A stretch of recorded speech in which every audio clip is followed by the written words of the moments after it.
Co-parenting with a relentlessly difficult person. I call them hijackals. You may call them a narcissist, a borderline, a sociopath, a psychopath, a histrionic, whatever. It may just be someone who's extremely passive-aggressive. But there are 5 things that you really need to be aware of for raising healthy kids when you're co-parenting with a difficult ex. Your kids just cannot become pawns and messengers and casualties of the divorce wars. I know you don't want that, but the hijackal will use them for that. So in a perfect world, your children would only know that life is more peaceful with 2 homes and that they miss the parent they're not with. That's it. That's all they need to want to know. But co-parenting with a former partner needs to be all about the children and not about your relationship with your ex. And that's not always easy, but it is absolutely necessary. So stay with that focus. Children need to know and to feel that they're more important than the conflict that is, or hopefully was, between their parents. So maintaining that is what effective conscious co-parenting is all about. Co-parenting with a chronically difficult ex, that can be one of the most trying experiences of your life. I know, I did it. It's tension-ridden, anxiety-producing, and kind of, I can't believe that you did that territory. And it never seems to end. You know, in my book, Escaping the Hijackal Trap, I coined that term hijackals. And you know what they are. They're people who hijack relationships for their own purpose and then try to take all the control and power. So no matter what happens, a hijackal has to be right. Therefore, no matter what happens, you are wrong. So if you have a hijackal ex, I am speaking to you. Oh, yes. And the emails and the texts and the angry phone calls, they just keep coming too. And just when you think it can't get worse, you're hit with an ex parte hearing for some alleged infraction that didn't happen. It's all drama, drama, drama. Co-parenting with a hijackal is an exercise in tenacity.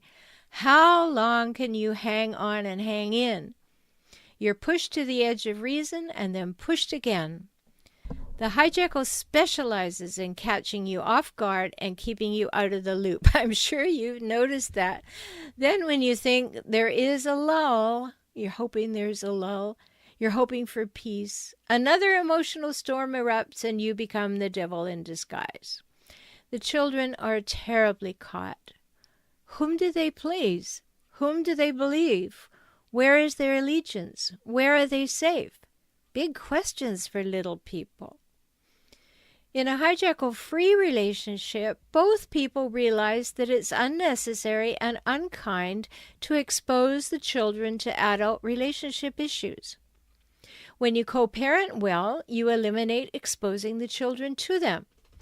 They know mom and dad are not together and choose to live apart. They will see and feel the difficulties as they experience the changes, and your job is to reassure them that you both love them and you always will do all you can to keep their lives as normal as possible. No details required about the relationship. Not only do they not need those details about the split up, if you spill them, you risk jeopardizing their relationship with the other parent when you share them, and that's just not fair to the kids. Hijackals, however, fail to see this risk involved in badmouthing the other parent. In fact, they see it as an opportunity to win, their favorite thing. That's what's most important to them at all times. Unfortunately, they happily paint you as the villain, the saboteur, the useless, thoughtless, selfish person they know themselves to be. The children are caught. They love their parents, both parents, and they often learn to tell each parent what they think they want to hear. That's just unhealthy for children. Children will have questions, but you have to answer them in the most age-appropriate way. Their ages, not yours. In the most appropriate, age-appropriate way for them to understand the most general issues, no specifics. And particularly be careful. No blaming, no shaming, no defaming your partner in the hearing of your children. I know it's hard, but that's what you do for your children. It's not about what you'd like to do, it's what you do for your children, what you know is best. Sadly, in a hijackal situation, it's all about involving the children in the war. Hijackals have to win every moment, so that's the problem. In order to win, somebody has to lose. In fact, for hijackals, the more people who lose, the better. So you are going to lose because you, after all, are the devil's spawn, and the children are going to lose because they clearly understand that their mission is to make the hijackal happy. And that's impossible. You know that. So a true catch-22. Children have enough upset to contend with when parents separate. It's enough to be moving and losing time with their friends, or missing the non-custodial parent, or just feeling uncertain about what's going on and not having the right things at the right house. These are kid concerns. And children need not and should not be hearing about adult issues. They should never hear one parent say anything negative about the other, directly or within their hearing. In fact, here in California, the laws in every divorce settlement states that clearly. And lawyers hearing this that has happened can and will reinterpret this as parental alienation, and that's not good for anyone. Hijackals, however, are masters of parental alienation while calling it, quote unquote, in the best interests of the children. Their MO is to use what I call emotional facts and spread them liberally in court, as well as with everyone who will listen. Emotional facts are statements generated from the emotional reasoning of a hijackal. They feel true to the hijackal, and she or he wants others to accept them as true. All too often, these emotional facts are not seen in the court, and courts don't see through them, and courts move too quickly to question them. Often this will produce sad consequences for you and the children. An example of using emotional facts. Your ex feels that you want to keep the children from her. She then proceeds to tell everyone that everything you do is to keep the children from her. There's no evidence in reality that you ever intended to keep the children away, but the strength and the power of her emotional facts and her emotional reasoning becomes her story, and she's sticking with it, and she tells it to everyone, and she'll embellish the story in whatever ways gets her more attention. And in court, she will cry, pout, rage, or seek pity to support her emotional facts. So whether or not divorcing was a shared decision or something that broadsided you, it's happened. It's the reality. Not engaging your child or children in the ongoing details of the conflict or the disappointments or the anger is important. It's not easy, but you're an adult, and that's what a wise adult who cares deeply about the well-being of children would do. So I want to give you the clear guidelines I share with my clients to help you through these. Listen to these, think about it, listen to them again. Stay focused on what's important. Say this to yourself: I am the model I want my children to follow.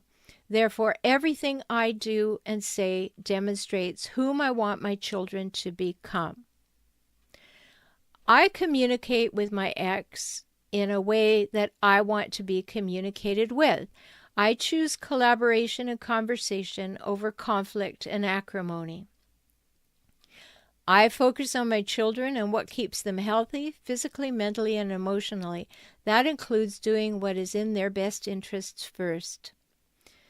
I turn my attention from what I don't like about my ex to what she or he does well for the children. It's about the kids, not about my personal issues with my ex. My children have the right to be children, concerned only with age-appropriate thoughts, feelings, and actions. I protect them from being pawns, messengers, or casualties of my divorce. It can be difficult to rise up and be your best self when everything in you wants to blame, shame, and complain. I know. I've been divorced with children too, and from a hijackal. So you may have deep resentments after years of a rocky marriage, or you may have fresh scars that the divorce brought on, and it feels like your ex should pay for it dearly and for a long, long time. Leave that to the court. You have to get your head on straight and do what is best for the kids. Get help to get a healthy perspective on this right away.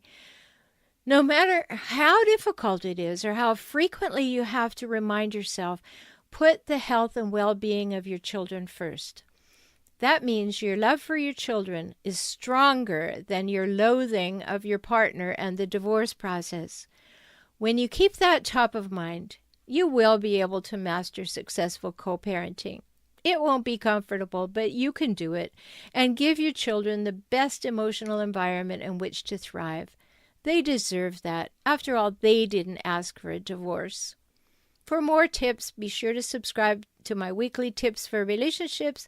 Just go to forrelationshiphelp.com and you can do that there.